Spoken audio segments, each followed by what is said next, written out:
कहानी कुर्सी की देख रहे हैं आप, और आइए आपको अब दिखाते हैं तीन नेताओं ने दिवाली कैसे मनाई। कुछ तस्वीरें आपकी स्क्रीन पर रखते हैं। अभी देखिए, शिवराज सिंह चौहान, भूपेश बघेल और ममता बनर्जी। शिवराज सिंह चौहान की बात मैं आपको दिखाऊंगा। वो कह रहे हैं इस बार मध्य प्रदेश की जनता तीन दिवाली मनाएगी, तीन तरीके की दिवाली मनाएगी। अब कौन सी तीन दिवाली, अभी मैं आपको उनकी बयान सुनाता हूं। भूपेश बघेल का देखिएगा जरा, बड़ा रोचक दृश्य है ये। बाह उन्होंने आगे की हुई है, उनकी बाजू पर एक आदमी हंटर से मार रहा है और उनकी चाबुक से मार रहा है, और उनके शब्दों में कहें तो सोटा लगा रहा है। तो ये क्यों था, कहां था, वो भूपेश बघेल की बात आपको दिखाएंगे। ममता बनर्जी काली पूजा करने के लिए गई थी, तो पूजा पाठ में हर नेता व्यस्त था दिवाली के मौके पर। अब शिवराज सिंह चौहान क्यों कह रहे हैं कि इस बार मध्य प्रदेश की जनता के लिए बड़ा अच्छा अवसर है, 3 बार दिवाली मनाने का मौका मिलेगा। एक दिवाली तो अभी गुजरी है, 2 और कौन सी दिवाली की बात शिवराज सिंह चौहान कर रहे हैं, सुनते हैं। वैसे इस बार 3 दिवाली मनने वाली है। एक आज, एक 3 दिसंबर को जब भारतीय जनता पार्टी की सरकार बनेगी, और एक 22 जनवरी को जब अयोध्या में प्रधानमंत्री जी के हाथों भगवान राम विराजेंगे, प्राण प्रतिष्ठा होगी। अब इसमें से तो एक दिवाली तो गई, एक दिवाली कंफर्म है 22 जनवरी वाली। अब ये जो 3 दिसंबर वाली दिवाली है, इसको लेकर के हम लोग बात कर सकते हैं कि शिवराज सिंह चौहान का दावा जो है वो कितना सही है। देवेंद्र की राय में अंतिम में लूंगा, क्योंकि फिर देवेंद्र जो है वो बता देते हैं भाजपा वाले क्या सोच रहे हैं अंदर की बात, तो इसलिए वो बाद में सबसे अंत में। पहले हर्षवर्धन जी, कुछ बात आगे बढ़ी गाड़ी या कुछ पीछे खिसकी है मध्य प्रदेश में? नहीं, मुझे लगता है कि भारतीय जनता पार्टी की गाड़ी आगे बढ़ी है। और मध्य प्रदेश में जहां चुनाव, जब एक तरह से कहेंगे, जब घोषणा नहीं हुई थी, नोटिफिकेशन जो चुनाव आयोग का आता है, तो उसके पहले तक कहा जा रहा था, एक परसेप्शन बैटल में भारतीय जनता पार्टी पीछे चल रही थी। वो बार बार ये कहा जा रहा था कि भाई कब तक, और ये भी कहा जा रहा था कि 18 में जैसे हारे थे तो अब तो और गड़बड़ हो सकती है, वही शिवराज चौहान है। लेकिन एक बात मैं हमेशा कहता था और दोहरा रहा हूं कि अगर शिवराज सिंह चौहान पर फटीक फैक्टर है तो कमलनाथ कौन सा ऊर्जावान चेहरा है भाई, कौन सा वो बढ़िया फ्रेश एकदम लेकर चले आते हैं। मुझे लगता है कि एक तो ये बहुत बड़ा फैक्टर हुआ। दूसरा, जब अमित शाह ने कमान संभाल ली तो जो लोग शिवराज सिंह चौहान के खिलाफ लड़ रहे थे, अब उनको अपने लिए लड़ना है, यानी अपनी कुर्सी बेहतर करनी है, आसपास से कुछ कुर्सियां विधानसभा के लिए जुटानी है, जिससे कि जब उनका नाम मुख्यमंत्री के लिए आए तो उनके पास भी कुर्सी पर बैठे हुए लोग हैं। इसकी वजह से जो भीतरघात थी, अंदर खाने की लड़ाई थी, वो बंद हुई। तीसरी जो सबसे महत्वपूर्ण बात हुई, और जिसको मैं मानता हूं कि यही डिसाइडिंग फैक्टर होता है भारतीय जनता पार्टी के लिए, भाजपा का अपना कैडर निराश हो गया था। प्रधानमंत्री नरेंद्र मोदी जब लौटे अमेरिका से, सबसे पहले उन्होंने जो कार्यकर्ता सम्मेलन में बोला, उसने उन्हें जबरदस्त जोश दिया। और उसके बाद जब प्रियंका आके चुनाव से गायब हो गई, कमलनाथ की रणनीति काम नहीं हुई, बाबा बागेश्वर को बुलाने के बाद भी वो पिछड़ते दिखे, और सीट सिलेक्शन में वो और ज्यादा गड़बड़ होती दिखी कांग्रेस, तो जो भारतीय जनता पार्टी का वर्कर था उसको जोश आया। ये 3 बड़े फैक्टर हैं जिससे मुझे स्पष्ट दिख रहा है कि जो शिवराज सिंह चौहान कह रहे हैं कि 3 दिसंबर की दिवाली होगी भारतीय जनता पार्टी के पक्ष में, वो मुझे ठीक लगता है। तो आप तो बहुत शुरुआत से मानते आए हैं कि भारतीय जनता पार्टी अच्छा करने जा रही है मध्य प्रदेश के अंदर, बल्कि आप ये कहते हैं कि सरकार बनने में कोई दिक्कत नहीं है। अब अगर आप कहते हैं कि और गाड़ी आगे बढ़ गई है, तो मतलब कहां पहुंचा रहे हैं आप भाजपा को मध्य प्रदेश में? देखिए, नंबर को लेकर बहुत अनुमान लगाना इसलिए थोड़ा मुश्किल होता है कि उसके लिए आपको सीट वार देखना पड़ता है। ये मैं हमेशा कहता हूं कि हम लोग टीवी पर जब ये कहते हैं तो हम परसेप्शन कह सकते हैं, इंडिकेशन कह सकते हैं, हवा किधर। लेकिन एक बात तो मैं पक्के तौर पर देख रहा हूं कि कांग्रेस पार्टी 100 के नीचे जा रही है।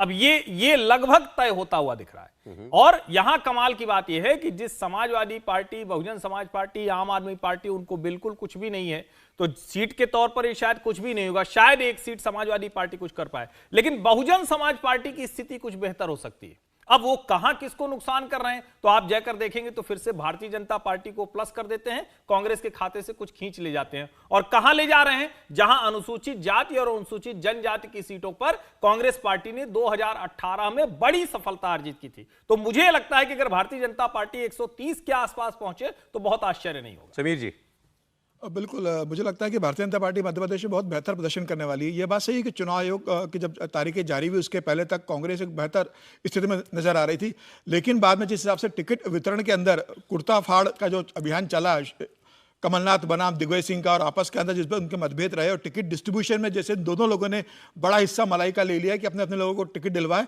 और जिस हिसाब से कांग्रेस के अंदर बागी मैदान के अंदर है, मुझे लग रहा है कांग्रेस उन्हें मनाने में सफल भी नहीं रही। जब 3 तारीख को नामांकन की वापसी के दिन थी, कमलनाथ दिग्विजय सिंह ने बहुत कोशिश की, लेकिन आज मध्य प्रदेश के 230 सीटों में से 35 सीटें ऐसी है जहां कांग्रेस के ही बागी खड़े हो गए और जो बहुत तगड़ी चुनौती कांग्रेस के उम्मीदवार को दे रहे हैं।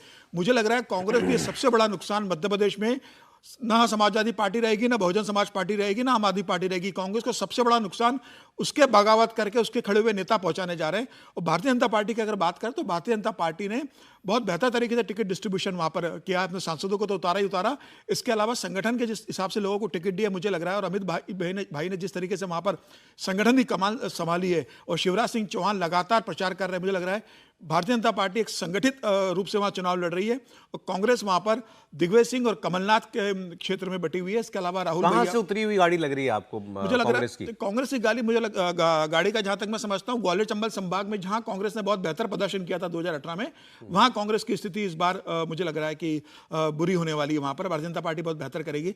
इसके अलावा यही बात जब हमने सर्वे में की थी, उस वक्त लोगों ने बहुत आश्चर्य जताया था कि आप ये मतलब उस इलाके में भाजपा का प्रदर्शन अच्छा बता रहे हैं जहां भारतीय जनता पार्टी पिछली बार बुरी तरीके से साफ हुई थी, ग्वालियर चंबल में। बिल्कुल, तो वहीं से बनी। बिल्कुल एक कारण ये भी रहा है, लेकिन पिछले 5 साल में 4 साल में यही चर्चा चलती रही ना कि भाजपा वाले सिंधिया जी के कैंप वालों को स्वीकार नहीं कर पा रहे हैं, सिंधिया जी अभी भी मिल नहीं पा रहे हैं, उसमें से कई लोगों मिल नहीं पाए हैं। कई लोगों को तो इसलिए भी स्वीकार कर लिया कि जब उपचुनाव वो लड़े तो वो दुगने मतों से ज्यादा से जीते, तो उनकी स्वीकारता तभी सिद्ध हो गई थी कि जनता ने उन्हें स्वीकार कर लिया। हालांकि इमरती देवी हारी थी और बहुत से लोग हारे भी थे, लेकिन संगठन ने वहां बहुत काम किया है। शिवराज सिंह चौहान ने ग्वालियर चंबल संभाग में बहुत फोकस करा है। मुझे लग रहा है कांग्रेस को सबसे बड़ी चूक ग्वालियर चंबल संभाग को लेकर हुई कि वहां पर ना कमलनाथ ने ना दिग्विजय सिंह ने बहुत ज्यादा ध्यान नहीं दिया, और वहां कोई अपना ज्योतिराज सिंधिया जाने के बाद कोई बड़ा नेता वहां खड़ा भी नहीं कर सके जो ग्वालियर चंबल संभाग को संभाल सके। तो मुझे लग रहा है ग्वालियर चंबल संभाग में 35 सीटों में से बड़ा नुकसान कांग्रेस को होगा। इसके अलावा बाकी आदिवासी जो बेल्ट है, 82 सीटें रिजर्व है SC ST के लिए मध्य प्रदेश के अंदर, वो क्षेत्र भी पिछली बार कांग्रेस के लिए एक बेहतर किया था। तो इस बार आदिवासी और SC ST की जो सीटें 82, वहां भी भारतीय जनता पार्टी बहुत बेहतर प्रदर्शन करेगी। 116 है जादुई आंकड़ा मध्य प्रदेश का, इसके क्लियर ऊपर 100% जाएगी। पिछली बार भी देखिए 109 सीटें आई थी, जो बुरा प्रदर्शन माना जाता है, और उसकी तुलना में इस बार बहुत आत्मविश्वास है पार्टी के अंदर और संगठन बहुत अच्छे से लड़ रहा है। कांग्रेस के पास सिर्फ कमलनाथ चेहरा है और कमलनाथ खुद पूरा मध्य प्रदेश का दौरा उन्होंने नहीं किया था। तो मुझे ऐसा लग रहा है कि भारतीय जनता पार्टी का संगठन, संघ संगठन और शिवराज की सरकार के जो मंत्री और शिवराज सरकार है मिलकर जो काम कर रहे हैं, मुझे लग रहा है इस बार अभी के हिसाब से 125 से 130 के बीच भारतीय जनता पार्टी जाने की स्थिति में है। अंतिम बार जब देवेंद्र से इस विषय पर बात हुई थी तो देवेंद्र ने कहा था कि अब थोड़ा थोड़ा मानने लगी है बीजेपी कि हाँ हमारा ग्राफ भी अब कुछ बेहतर हो रहा है। कुछ उसमें कुछ बढ़ोतरी हुई है कुछ दिनों में? सौरभ, अब ये कह सकते हैं कि बीजेपी के नेताओं को अब ये भरोसा हो गया है कि ये नेक टू नेक फाइट हो चुकी है। बीजेपी ने जब अपने कैंपेन की शुरुआत की थी तो उस समय किसी भी नेता से आप बात करें तो वो फीडबैक वही मिलता था जो कि ग्राउंड से समझ में आता था कि 50 से 60 सीटों की वो बात करते थे। अब वो मानकर चल रहे हैं कि 100 तक तो हम आ चुके हैं, उस चुनाव को यहाँ तक लेके आ चुके हैं। बीजेपी का कैंपेन देखें तो लगातार ऊपर की तरफ जा रहा है। दूसरी तरफ कांग्रेस पार्टी का भी फैक्टर थी ही नहीं मध्य प्रदेश में। बाय डिफ़ॉल्ट उन्हें फ़ायदा मिल रहा था, बाय डिफ़ॉल्ट इस रूप में क्योंकि शिवराज सिंह चौहान की सरकार लगभग बीजेपी सरकार तकरीबन 2 दशक रही थी, तो ऐसे में लोगों के अंदर जो ऊब थी उस ऊब को उनको था कि एक बदल देना है, या ऊब है जिन लोगों के अंदर उनको था कि एक बदल देना है बाय डिफ़ॉल्ट, क्योंकि कांग्रेस पार्टी ऑप्शन है तो उसको बना दे रहे हैं। अदरवाइज मुख्यमंत्री के तौर पर शिवराज सिंह चौहान और कमलनाथ की तुलना ही नहीं की जा सकती। शिवराज सिंह चौहान बेहद शानदार मुख्यमंत्री रहे हैं, उपलब्धियों की बहुत लंबी फहरिस्त है उनके पास, लेकिन क्योंकि चेहरा देखते देखते एक थकान सी हो जाती है लोगों को, उस रूप में ये चर्चा काफ़ी ज़्यादा थी, उसका असर भी था। अब एक बड़ा फैक्टर ये है बीजेपी के लिए सौरभ, अब बीजेपी की अगर जीत होती है तो वो फैक्टर सिर्फ और सिर्फ ये होगा, और ये बड़ी विडंबना है कि जिस मुख्यमंत्री के जिस फ्लैगशिप स्कीम यानी कि लाडली बहन योजना के चलते पार्टी ये सोच रही है कि वो जीत सकती है, मार्च से जिस प्रकार से ज़्यादा पैसे जाने लगे उसके बाद से उसमें बहुत ज़्यादा माहौल बना है। अगर महिलाओं ने एक मुश्त बीजेपी को वोट दिया जिसके पूरे संकेत दिख रहे हैं, तो बीजेपी इस मुकाबले को बहुत दिलचस्प मोड़ पे लेके जाएगी। अन्यथा इसमें कोई दो राय नहीं कि जो शुरुआत हुई थी पिछले 3-4 महीने पहले की बात कर लें तो बेहद ख़राब शुरुआत थी। अब मुकाबला नेक टू नेक फाइट के है और बीजेपी के अब किसी नेता से आप बात करें तो वो भरोसा, वो कॉन्फिडेंस उनके अंदर दिखता है। लेकिन ये जीत का अगर या अन्यथा भी हटा नहीं है? बिल्कुल नहीं, अभी नहीं, अभी भी मुकाबला बहुत टफ है। जिस ग्वालियर चंबल की बात हो रही है सौरभ, पिछले बार के आप आंकड़े को देखेंगे जब नतीजे आएंगे तो उसमें इसमें कोई दो राय नहीं कि बीजेपी की संख्या में बढ़ोतरी होगी, लेकिन वहां भी वो कांग्रेस पार्टी के पीछे ही रहेगी, अभी तक जो संकेत दिख रहे हैं उससे। एक लाइन इसमें, अगर सिर्फ ग्वालियर चंबल में भारतीय जनता पार्टी बढ़ गई, कांग्रेस के पीछे ही रहे, तो भी मजे से भारतीय जनता पार्टी बढ़ेगी, 100% बढ़ेगी, अगर वो उसमें दो राय 100% नहीं। बढ़े। लेकिन एक बात मैं कहूंगा कि अगर ग्वालियर चंबल में बढ़ती है तो फिर जैसे हम लोगों ने आलोचना बड़ी की है ज्योतिरादित्य सिंधिया की अलग अलग समय पर, उसका श्रेय भी सिंधिया को देना चाहिए। मुझे वहां से जो लोग बता रहे हैं कि पहली बार राजमहल का कोई नेता, राजमाता विजय राजे सिंधिया, माधवराव सिंधिया, इनकी माधवराव जी की बहनें यानी उनकी बुआ, इन सब को लेकर अभी तक पहली बार कोई राजमहल का नेता इस तरह से मेहनत कर रहा है, गांव गांव जाकर। और शायद ये जिसको कहते हैं ना कि उनको एक डर भी है, उनको डर है कि अगर वो नहीं कर पाए, क्योंकि प्रधानमंत्री नरेंद्र मोदी से जो चर्चाएं हैं, जो कहा जाता है कि उनको कहा जा रहा था कि आप भी लड़ जाइए, तो उन्होंने मना किया। उन्होंने कहा कि हमको लड़ाने की जरूरत नहीं है, वो मैं भरपाई कर दूंगा। और मैं आपको भरोसा दिलाता हूं कि जो 22 सीटें मैं लेकर आया था कांग्रेस से, जिसके बाद उपचुनाव में हम जीते, हम उसको बेहतर करके दिखाएंगे। अगर वहां से बेहतरी हो रही तो श्योर शॉट, जो मैं बार बार कह रहा हूं, 130 के आंकड़े को भारतीय जनता पार्टी पार कर सकती है। नहीं तो फिर आप वहां सिंधिया जी को श्रेय दे रहे हैं, तो तोमर जी को क्यों नहीं दे रहे हैं उस रीजन में श्रेय? अब चूंकि आपने पूछ लिया है, तो तोमर जी का अपना चुनाव बहुत बुरी तरह से फंसा हुआ है। अच्छा। दिमनी में नरेंद्र सिंह तोमर के लिए बहुत मुश्किल है, बहुत मुश्किल है। वो चुनाव जीत सकते हैं, मंत्री वजह सब क्या कुछ है कि उस लेकिन मुश्किल है। कंस्टिट्यूंसी की अगर आप उसमें बात करें आप, तो सबसे ज्यादा वहां पे ठाकुर वोटर हैं, यानी कि तोमर लगभग 50-55 हजार के आसपास होंगे। ब्राह्मण वोटर वहां पे लगभग 40 हजार के आसपास होंगे, और ट्रेडिशनली ब्राह्मण वर्सेस ठाकुर की लड़ाई वहां पे चलते रही है। इसमें एक बड़ी, उसमें बीएसपी का जो कैंडिडेट है वो ब्राह्मण है। एक बड़ी समस्या इस बार ये आ गई कि गुज्जरों और ठाकुरों की एक लड़ाई हुई, उसमें ठाकुर पक्ष के लोगों ने गोली चलाई। गोली चलाने के बाद समझा जा सकता है कि गुज्जर पक्ष के लोगों के अंदर नाराजगी, और दूसरी तरफ मुख्यमंत्री चले गए गुज्जर पक्ष में, और जो स्थानीय प्रशासन था उसने ठाकुरों के घर के ऊपर बुलडोजर चला दिया। तो उनको ये लगा कि भाई ये कैसी सरकार है जो हमारे घर पे बुलडोजर चला रही है। अभी हाल फिलहाल की है। अभी हाल फिलहाल की घटना है। दूसरी चीज कि उनके बेटे का जो वीडियो आया उसने भी उसे डैमेज किया है। तो ये दो बड़ी समस्याएं उनके सामने आई हैं बीच चुनाव में, और सीट अपने आप में वो आसान सीट नहीं था, जैसा कि कंस्टिट्यूंसी के हिसाब से मैंने कन्फिगरेशन के हिसाब से बताया, उतारा ही गया था उनको, इसीलिए से उनको उतारा ही गया था। और उस आसान सीट पर अगर ये दो बड़ी समस्याएं आ गई हैं तो समझा जा सकता है कि वो मुकाबला टफ है, फिर भी जीत होगी, ऐसा फीडबैक मिल रहा है। हम ग्वालियर में नरेंद्र सिंह तोमर की जो कॉन्स्टिट्यूंसी है दिमनी, उसमें दो बड़ी समस्या नरेंद्र सिंह को सामना करना पड़ रहा है। एक तो कांग्रेस से भी जो उम्मीदवार है वो भी ठाकुर है तोमर, नरेंद्र सिंह जी खुद ठाकुर है, और बसपा ने दंडोतिया को उतार दिया है वहाँ से, जो ब्राह्मण है वहाँ से उम्मीदवार।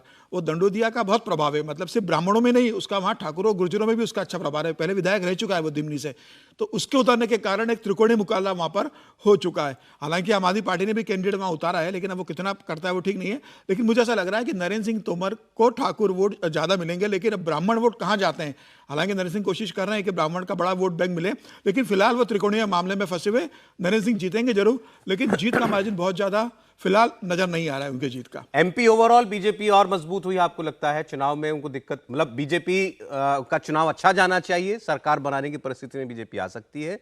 और ग्वालियर चंबल में ज्योतिरादित्य सिंधिया खूब मेहनत कर रहे हैं, उसका सिला अपनी पार्टी को दिला भी रहे हैं नरेंद्र सिंह तोमर के लिए, लेकिन मुश्किल है। ये एमपी का फीडबैक था आपके लिए।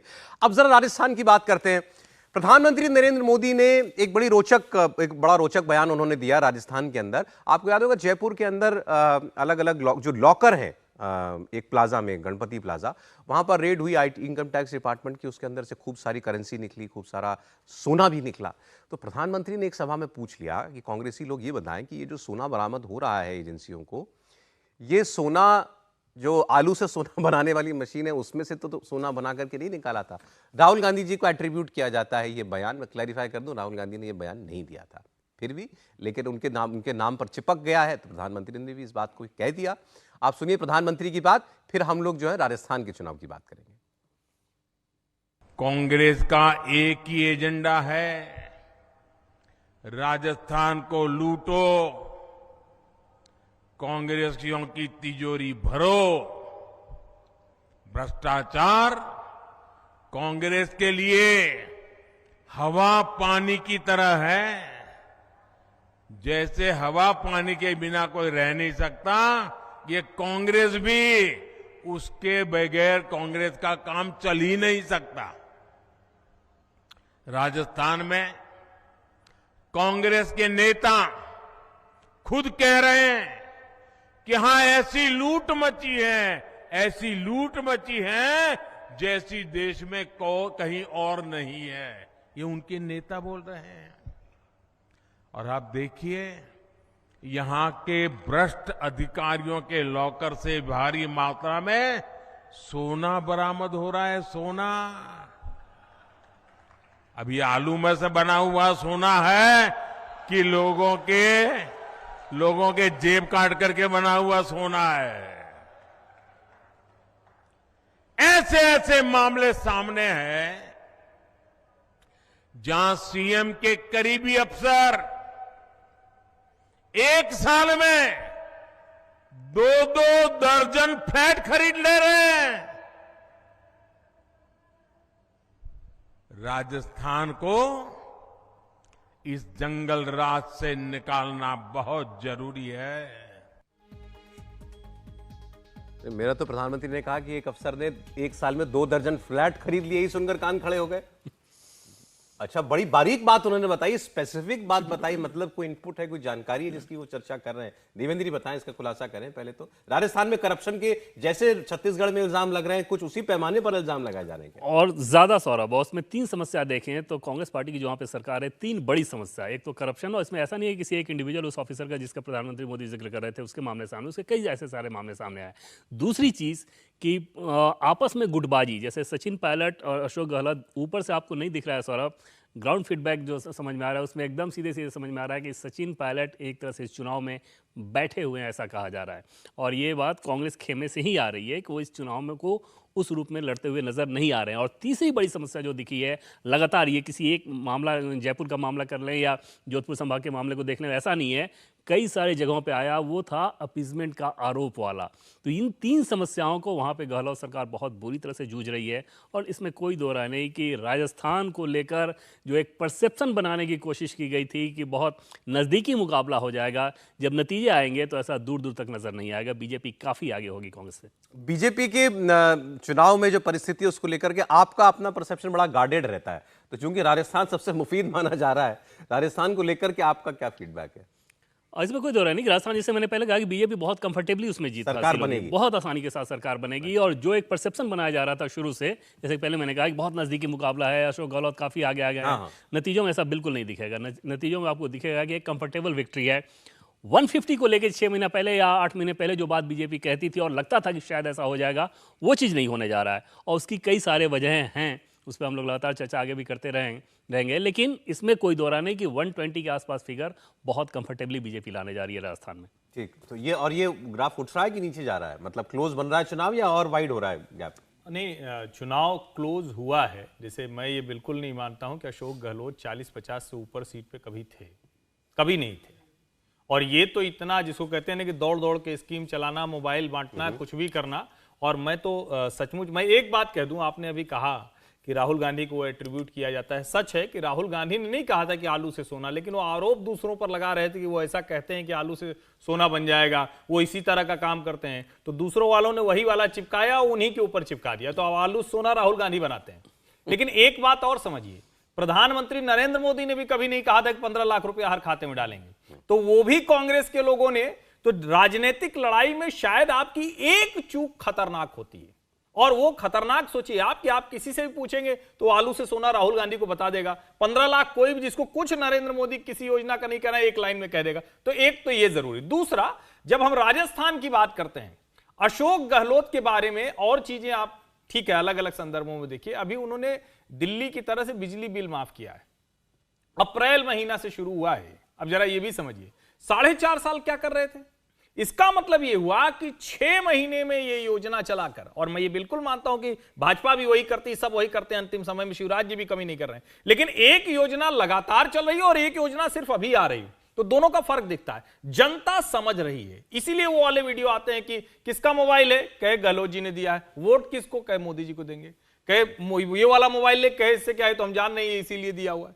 तो दरअसल परसेप्शन बहुत क्लियर है। हां, जो मैंने क्लोज कहा, कांग्रेस अशोक गहलोत वाली जो कांग्रेस है वो 40-50 से 70-80 तक पहुंच चुकी है। अच्छा। और जो बार बार कहा जा रहा है 30 से 40 सीटें हैं जहां गुर्जर कांग्रेस को वोट नहीं कर रहा है, उसका मानना है कि कांग्रेस पार्टी ने, उनके आला कमान ने हमारे नेता के साथ धोखा किया। वो उनके मनाने पर भी नहीं मान रहा है। समीर जी, राजस्थान को लेकर के अभी का आपका जो फीडबैक है वो असेसमेंट? देखिए, राजस्थान के लिए जो मैंने भी पहले भी फीडबैक दिया था वही फीडबैक है। भारतीय जनता पार्टी कंफर्टेबली वहां सरकार बनाएगी। सीटों में कम ज्यादा हो सकता है, लेकिन यदि 200 सीटों में से मुझे लग रहा है कि अभी 120 से 125 सीटें भारतीय जनता पार्टी आराम से बना रही है। प्रधानमंत्री मोदी की लगातार रैली है, अभी परसों फिर रैली जा रहे हैं, उसके बाद जयपुर में रोड शो करेंगे 22 तारीख को, उसके बाद जोधपुर में 23 तारीख को प्रधानमंत्री का बड़ा रोड शो होने वाला है 9 किलोमीटर का। तो मुझे लग रहा है इन सब चीज़ों से बहुत फर्क पड़ेगा और भारतीय जनता पार्टी कंफर्टेबली बनाएगी। और प्रधानमंत्री मोदी जिस हिसाब से वहाँ लगातार बोल रहे हैं, उदयपुर की रैली में उन्होंने तो कांग्रेस की दुखती रख पे हाथ रखा, उन्होंने सारी वो बातें करी जिससे कांग्रेस पीछे छुड़ाना चाहती है। उन्होंने कन्हैयालाल की बात की कि उसका मर्डर इसलिए हुआ क्योंकि कांग्रेस आतंकवादियों को पनाह देती है। फिर उन्होंने महिला अत्याचार की बात की, पेपर लीक की बात की, उन्होंने अधिकारियों के भ्रष्टाचार की बात की, सचिन पायलट और अशोक गहलोत की लड़ाई की उन्होंने बात की, कांग्रेस आलाकमान की बात की, मर्दों वाले प्रदेश का जिक्र किया महिलाओं के सामने कि आप ऐसे नेताओं को चुनते हो। तो मुझे लगा प्रधानमंत्री मोदी लगातार इस बातों का जिक्र अपने हरी रैलियों में करते रहेंगे और सभी नेता करते रहेंगे। कांग्रेस के पास अब बचाने के लिए कोई बहुत स्पेस नहीं है। अशोक गहलोत ने जो योजनाएं शुरू की थी, 19 नए जिले बनाए थे, जो फ्री में योजनाएं दी, इससे ज्यादा कांग्रेस के पास बहुत कुछ नहीं है। मुझे लग रहा है भारतीय जनता पार्टी अच्छी बढ़त राजस्थान में ले चुकी है।